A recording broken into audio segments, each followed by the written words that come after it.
Welcome to your weekday cup of the word. It is Friday and we are finishing up Ephesians. In Ephesians chapter 6, we are going to see three distinct sections. The first section is verse 1 through about verse 8 that will talk about varying roles and how when we view it through the eyes of Christianity, these varying roles are all affected by our relationship to God. Children, obey your parents in the Lord. Fathers, bring your children up in the fear and admonition of the Lord. Slaves, serve your masters as if serving the Lord. Masters, treat your slaves knowing that you have a master, the Lord, in heaven.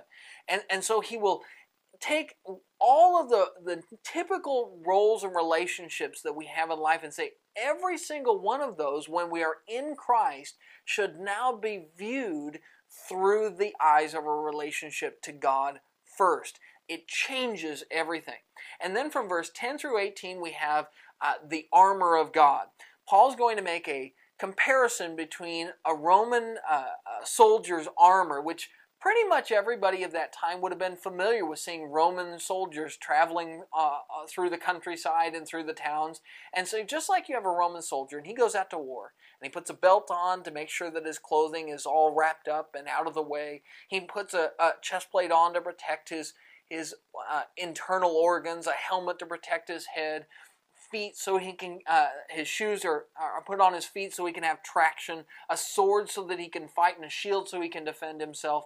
So too there are spiritual weapons that we've been given by God so that we might be soldiers of Christ.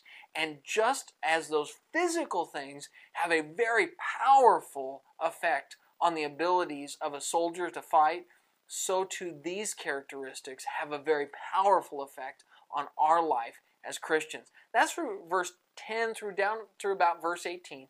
And then through the rest of the chapter, you see just some closing remarks as Paul finishes up the book and encourages them to live life in Christ. And remember, they're the church, something that God gave so very much and planned so very far ahead to make.